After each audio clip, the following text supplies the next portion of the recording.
مدیرعامل یک شرکت خیلی موفق در شرف بازنشستگی بود.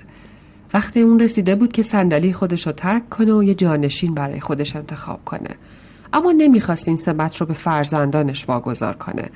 تصمیم گرفت که از بین جوانای شرکت یه نفر رو انتخاب کنه. برای همین همه جوانای شرکت رو به یه جلسه فرا خوند و به اونا گفت تصمیم گرفتم که یکی از شما رو انتخاب کنم. همه از اون تصمیم بهت زده شده بودن. مدیرعامل ادامه داد میخوام به هر کدومتون یک دانه بدم. این دانه بسیار ویژه است. هر دانه متعلق به یک گیاه متفاوته. از شما میخوام که دونه ها رو بکارید و به اونا آب بدید. بعد از 1 سال در همون تاریخ میبینیم که از اون دونه چه چیزی پرورش دادید. مدیرعامل جدید رو همون روز بعد از بررسی گیاهانی که برام خواهید آورد انتخاب میکنم. یکی از کارمندان به نام بیل مثل همه بسیار هیجان زده بود.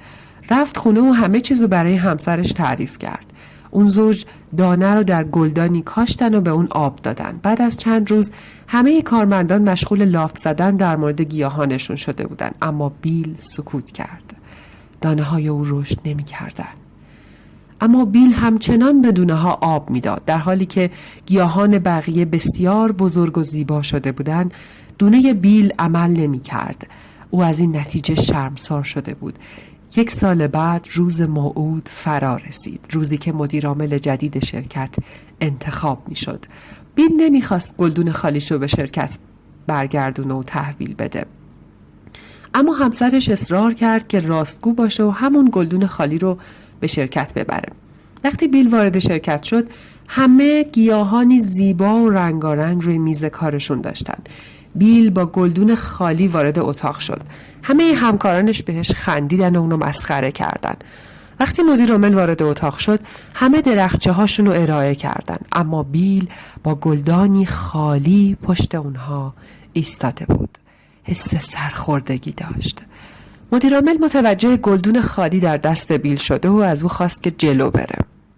او از بیل علت خالی بودن گلدونش رو پرسید. بیل همه چیزو صادقانه براش توضیح داد. همه کارمندان از شنیدن اون خندیدن. بیل وحشت زده شد. فکر کرد که الان اخراج میشه. مدیرعامل گفت خانم ها و آقایان، مدیرعامل بعدی رو به شما معرفی میکنم. اسمش بیله. همه مهت زده شده بودن. یکی از کارمندان داد زد اما او حتی نتونست گیاهی پرورش بده. مدیرعامل گفت دقیقاً پارسال در چنین روزی به همه شما دونه هایی داده بودم که جوشونده شده بودن و قابل کاشت نبودن. اما همه شما دونه هاتون رو عوض کردید تا نشون بدید که موفق شدید. فقط بیل راستگو بود. سراسر اتاق رو سکوت فرا گرفت. بیل دیگه شرمسار نبود، اما همکارانش بودن. اون مدیرعامل به کارمندانش درس بزرگی داد. اگر راستی بکارید، اعتماد برداشت خواهید کرد. تقدیم به شما از طرف گیلار کریمی.